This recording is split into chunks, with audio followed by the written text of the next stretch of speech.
The sound of glass shattering echoed through the small apartment. David Matthews stood frozen, watching as his daughter Emma's fever-flushed face crumpled into tears. The medicine he'd been desperately trying to measure had spilled across the bathroom floor, the last drops of children's Tylenol wasted. It was 2:37 a.m. The pharmacies were closed. His boss had already warned him about missing another shift. And now, as Emma's temperature climbed and his hands trembled, David felt the careful balance of his life tipping toward disaster. If you've ever felt like your entire world was hanging by a thread, this story might just break your heart and then put it back together again. Like, subscribe, and join us on this journey of a father's love and sacrifice that will remind you of what truly matters in life. David hadn't always been alone. 3 years ago, he had a partner, a promising career in architectural design, and a beautiful home in the suburbs. Then came the accident that took his wife Sarah and left him with a traumatized 4-year-old daughter and medical bills that consumed their savings. The grief had nearly destroyed him, but Emma needed him. So day by day, hour by hour, he'd rebuilt their lives from the wreckage, downsizing to a 1-bedroom apartment, taking a night shift job at a warehouse that paid just enough to cover childcare during the day while he slept, and learning to be both mother and father to a little girl who still sometimes cried for mommy in her sleep. Tonight, though, as Emma's fever spiked for the 3rd time that week, David felt the fragile structure of their lives threatening to collapse. He'd already called in sick twice this month. His supervisor, a man with cold eyes and little patience, had made it clear, one more absence, and David would be looking for a new job. But Emma's preschool wouldn't take her with a fever, and his usual backup, their elderly neighbor Mrs. Patel, was visiting her son in Chicago. "Daddy." Emma whimpered from the bathroom doorway, her stuffed rabbit clutched against her chest. "I don't feel good." David swallowed hard, forcing a smile as he scooped her into his arms, careful to avoid the broken glass. "I know, sweetheart. Let's get you back to bed. Daddy will figure something out." He tucked Emma back under her covers in the corner of the living room that served as her bedroom, checking her temperature again, 102.3. Not dangerous yet, but climbing. He placed a cool washcloth on her forehead and watched as her eyelids fluttered closed, her breathing still too rapid for comfort. Sitting on the edge of the fold-out couch, David buried his face in his hands. "One night," he whispered, tears welling in his eyes. "One night could destroy everything I've been holding together. The job he couldn't afford to lose. The apartment they'd be evicted from without his income. The delicate routine that kept Emma fed, clothed, and cared for while he worked himself to exhaustion. It had taken everything he had to build this precarious life for them after Sarah's death. And now, a simple childhood fever threatened to bring it all crashing down. David's phone buzzed with a text from his supervisor. "Shipments coming in early. Need you here by 10 p.m. sharp. 4 hours from now." He looked at Emma's flushed face and felt a wave of desperation wash over him. He scrolled through his contacts, pausing at names he hadn't reached out to in months or years. Friends who'd drifted away after Sarah's death, when he'd been too consumed by grief and survival to maintain relationships. Family members who lived too far away or had their own struggles. The world felt suddenly vast and empty, with just him and Emma adrift in it. His thumb hovered over one name, Michael Reeves, his former best friend and business partner. They'd started an architectural design firm together right out of college, dreaming of changing the urban landscape with sustainable, beautiful buildings. But when Sarah died and David spiraled into depression, he'd withdrawn from the business. Michael had been understanding at first, then frustrated, and finally angry when David sold his share of the company for a fraction of its worth to pay medical bills. They hadn't spoken in over 2 years. David stared at the name, remembering the last time they'd seen each other. Michael's face tight with disappointment as he'd said, "You're throwing away everything we built. Everything you are." David had been too broken to explain that he no longer knew who he was without Sarah, that all he could see was Emma's future slipping away unless he made drastic changes. With trembling fingers, he pressed the call button, each ring stretching into eternity before going to voicemail. Of course, it was nearly 3 a.m. What had he expected? "Hey, Michael," he said after the beep, his voice cracking. "It's David. I know it's been a long time, and I have no right to ask, but..." He glanced at Emma, her small chest rising and falling in fitful sleep. "I'm in a situation and I don't know who else to call. If you get this, please." He trailed off, not even sure what he was asking for. "Never mind. I'm sorry to bother you." He hung up and wiped his eyes, feeling foolish and more alone than ever. The clock on the wall ticked relentlessly forward. 3:12 a.m. Less than 7 hours until his shift. He needed to find someone to watch Emma, get more medicine, and somehow catch at least a couple hours of sleep before work.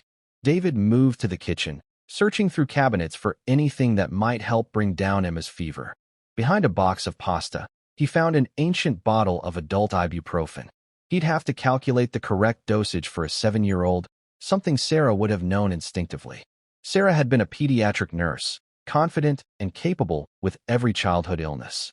He felt her absence like a physical pain as he squinted at the label, trying to remember the weight-based dosing he'd looked up during Emma's last fever.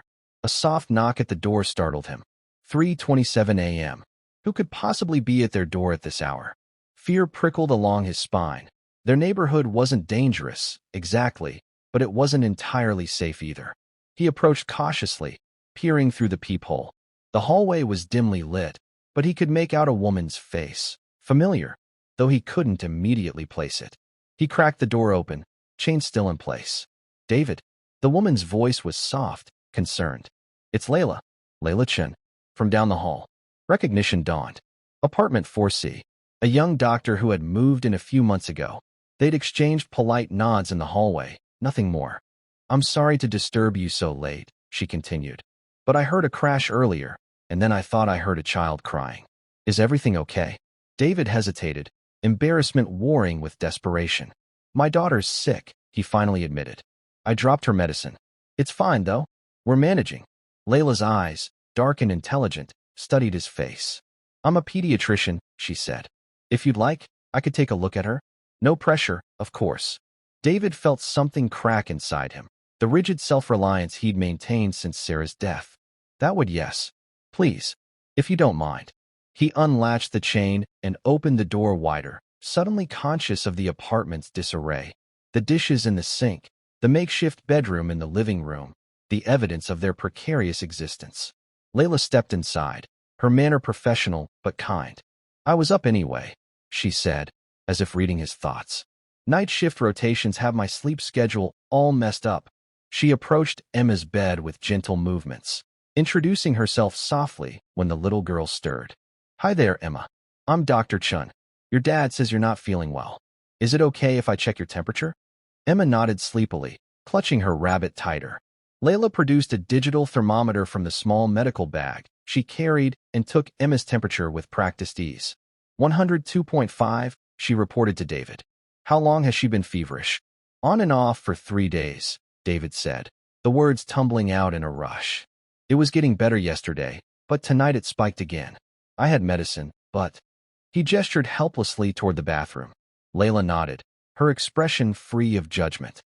"I have some children's Tylenol in my apartment, and I can do a quick exam to make sure it's nothing serious." As she checked Emma's ears, throat, and lungs, David watched in silent gratitude. Layla's movements were confident and gentle, so reminiscent of Sarah that it made his chest ache. "Good news," she said after a few minutes. "It looks like a standard viral infection. Her lungs are clear, no signs of strep or ear infection. The fever should run its course in another day or 2. She glanced at David. "I'll get that Tylenol for her." When she returned with the medicine, David's hands were steadier as he measured the correct dose. Emma swallowed it without complaint and drifted back to sleep, her breathing already seeming easier. "Thank you," David said, the words inadequate for the relief flooding through him. "I don't know what I would have done." Layla smiled, gathering her things. "That's what neighbors are for." She paused, seeming to debate something. "I couldn't help overhearing. Do you need someone to stay with Emma tonight?" "I'm off rotation until tomorrow evening." David stared at her, unable to process the offer.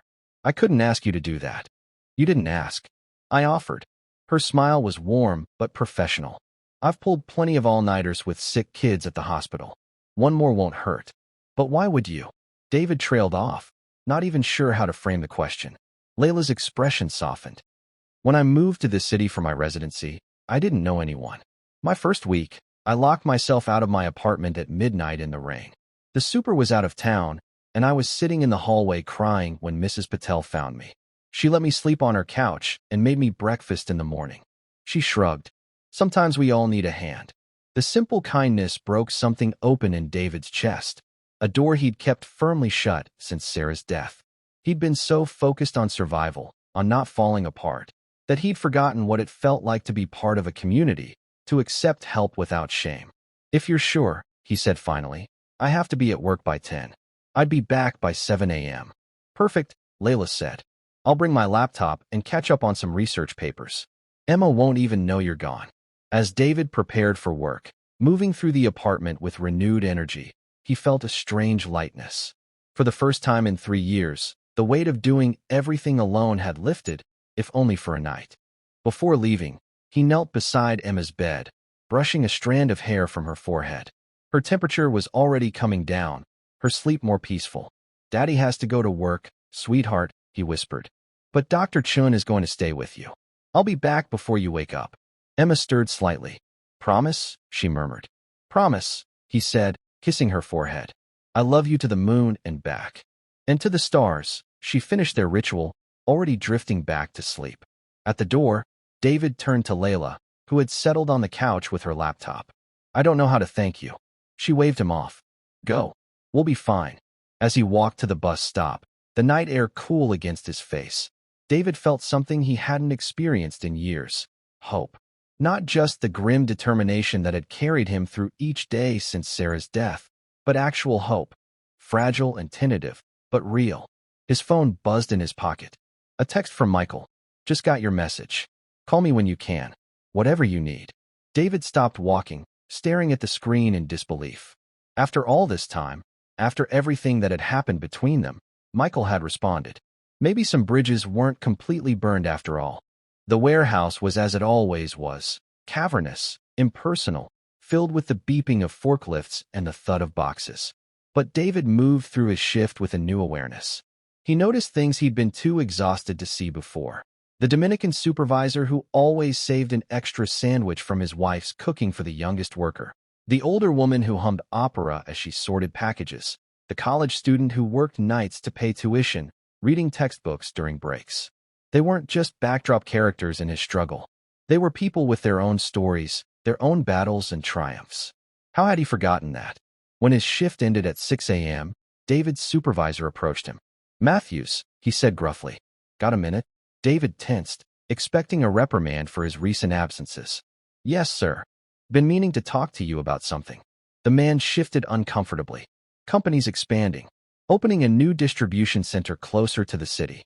Need a floor manager who knows the ropes. Hours would be 9 to 5, Monday to Friday. Pays better too." David stared at him, not comprehending. "Are you offering me the position? Been watching you for a while. You're reliable, except for these recent absences. But word is you're a single dad, so?" The supervisor shrugged. "My sister raised 3 kids alone after her husband took off. Toughest job there is. Figured regular hours might help your situation." "Ah, yes. That would be yes." David struggled to find words. "Thank you." The supervisor nodded, already moving away. "HR will be in touch with details. Don't make me regret it, Matthews." David walked home in a daze, the early morning sun painting the city in shades of gold and promise. Regular hours. Better pay. No more night shifts. No more impossible juggling act.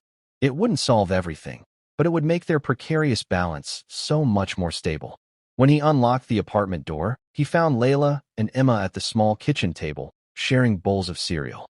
Emma's cheeks were still flushed, but her eyes were brighter, her smile immediate when she saw him. "Daddy, Dr. Chun made me medicine that tastes like grapes, and she knows all about rabbits because she had one when she was little, and she said maybe I could be a doctor too someday." David laughed, the sound surprising him with its ease. "Is that right? Well, Dr. Chun is very smart." Layla stood, gathering her things. "Her fever's down to 100.1. She should be fine to return to school tomorrow if it continues to improve." "Thank you," David said, the words still inadequate. "For everything." "It was my pleasure," Layla replied. "Emma's a wonderful girl." She hesitated. "I'm making a big pot of soup tonight, my grandmother's recipe for when you're feeling under the weather. I always make too much. I could bring some over, if you'd like." David felt a flutter of something long dormant. Not just gratitude, but connection. We'd like that very much. After Layla left, David sat beside Emma on the couch, holding her small hand in his. "How are you feeling, sweetheart?" "Better," she said, leaning against him. Dr. Chun said Mommy must have been a really good doctor to have such a brave girl. David's throat tightened. She was a nurse, actually. But yes, she was amazing. Emma was quiet for a moment. "I don't remember her very much anymore," she admitted in a small voice. "Just little pieces." "I can tell you stories," David said, pulling her closer. "Anytime you want. And I have pictures we can look at.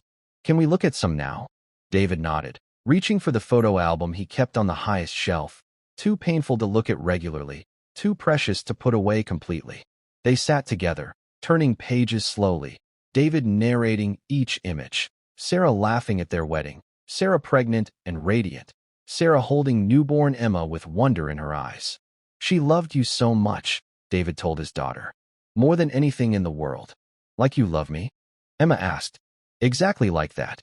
As Emma drifted off for a nap, exhausted from her illness, David's phone rang. Michael's name flashed on the screen. "David." Michael's voice was cautious but warm. "It's been a long time." "Too long," David agreed. "I'm sorry for calling in the middle of the night." "Don't be. I should have reached out sooner. After everything you went through." Michael paused. "How's Emma?" "Growing like a weed. Smart as a whip. Currently fighting off a virus that had me panicking at 3 a.m. Michael chuckled. "Sounds about right." "Listen, David, the company's doing well. Really well. We